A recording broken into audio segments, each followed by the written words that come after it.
You survive the attack. You defend yourself. Your heart's pounding, your hands are shaking, and you make the next move that could decide whether you go home or get charged. You call 911, and that call can save you, but it can also bury you. Because most people think 911 is where you call for help. In reality, after a shooting or a self-defense incident, 911 is also where the evidence starts. So in this video, I'm going to tell you exactly what to say, what not to say, and why talking too much in those first few minutes can wreck your self-defense claim before you ever talk to a lawyer. And let me tell you the mistake people make. They think, I'm a good guy. I didn't do anything wrong. I'll just explain everything. Wrong. Because right after a life or death event, your brain is not calm, clear, or precise. It's flooded with adrenaline. You are in fight or flight mode. Your memory is out of sequence. Distances feel off. Time feels weird. You may genuinely believe one thing happened in one order, and later evidence showed it happened in a different order. That does not automatically mean you are a liar.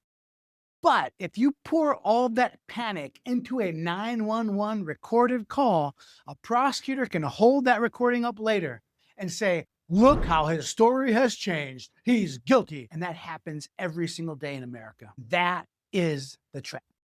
Now, let's get honest about what a 911 operator is.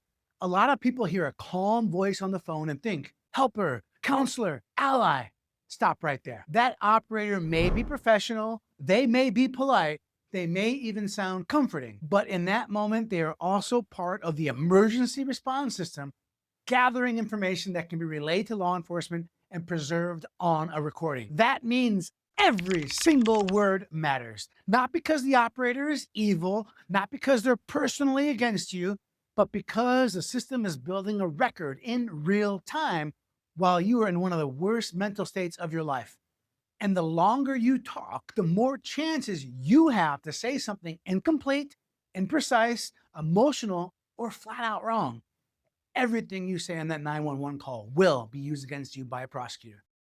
And this is the part most people don't understand. After a violent encounter, your body is not operating like you're sitting in a conference room making a presentation. Your heart rate spikes. Your hearing can narrow, your vision gets distorted, and your sense of time gets scrambled. So on the 911 call, you may say, he had a gun, when in fact you only saw him moving towards it, what you thought was a gun. You may say, I shot twice, when the evidence says you shot 3 times. You may say, he came at me fast, with no idea how far away he actually was. And later, when investigators compare the physical evidence to your first panicked statements, suddenly you don't look traumatized, you look inconsistent. And inconsistencies are what prosecutors love to point out to juries, and inconsistencies put people in jail every single day. Now, here's another reality. The first call can often shape how the event is initially perceived. Who sounds like the victim? Who sounds scared? Who sounds like they need help?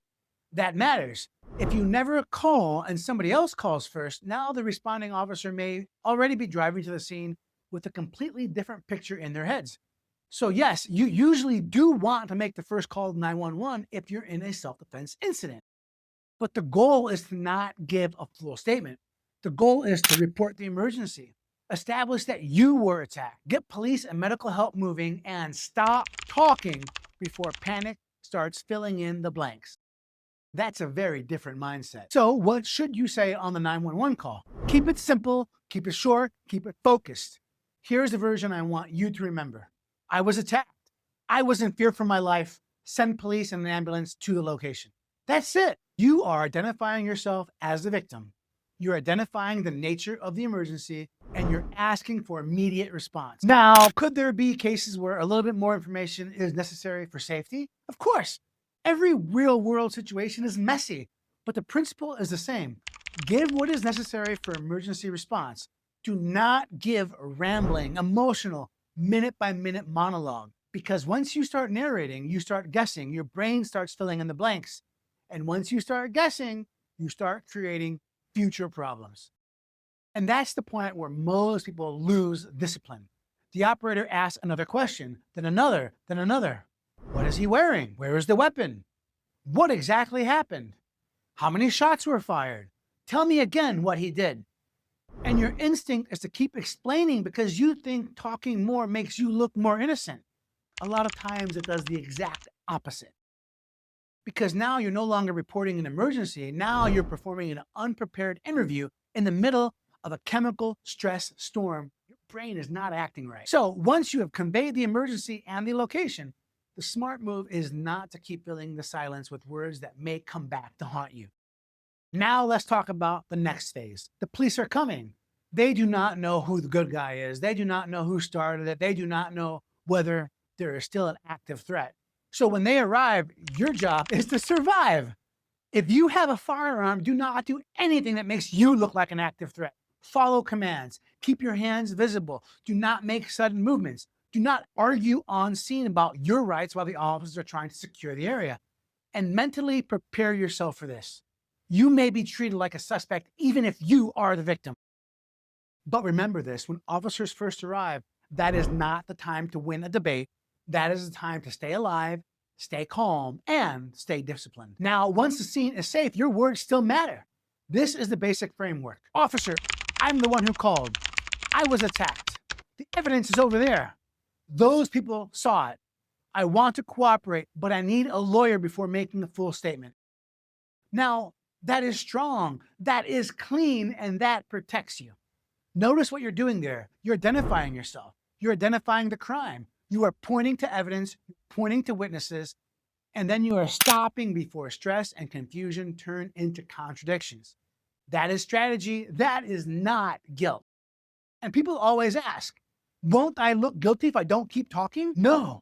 You know what can look bad? Talking way too much, guessing, speculating, trying to sound polished when you're in shock, correcting yourself 5 times in 10 minutes. That can look terrible. A person who just survived through violence is not supposed to sound like they rehearsed a TED Talk. So do not confuse a silence with weakness. Silence used correctly is protection. It is how you avoid giving the government a sloppy first draft of your story and then spending the next year defending every bad sentence that came out of your mouth. So here's a takeaway. If you ever have to defend yourself, the 911 call is not the place to tell the whole story. It is the place to report the emergency, establish that you were attacked, and get help moving, and avoid talking yourself into trouble. Call, give the location, say that you were attacked, ask for police and medical help, and stop.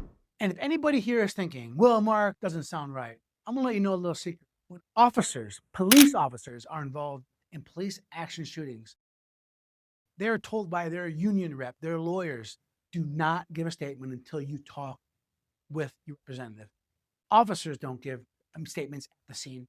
Neither should you, because what's good for the goose is good for the gander. I love that saying. Now, if you've watched this long, I encourage you to like this video, subscribe to my channel, and leave me a comment. I would love to know what you think about this video. If you truly can't think of anything to write about this video, well, let me know in the comments who you think I remind you of. Recently, people started putting on there, I remind them of Jack Black. I don't see it. I just watched the Anaconda remake. I don't see the Jack Black resemblance, but maybe I do. If you are facing charges in Indiana, I encourage you to give me and my team a call here at the Marc Lopez Law Firm. The number is 317-632-3642. We would love to talk to you about your options. But most importantly, and I mean this in the bottom of my heart, remember to always play the fifth.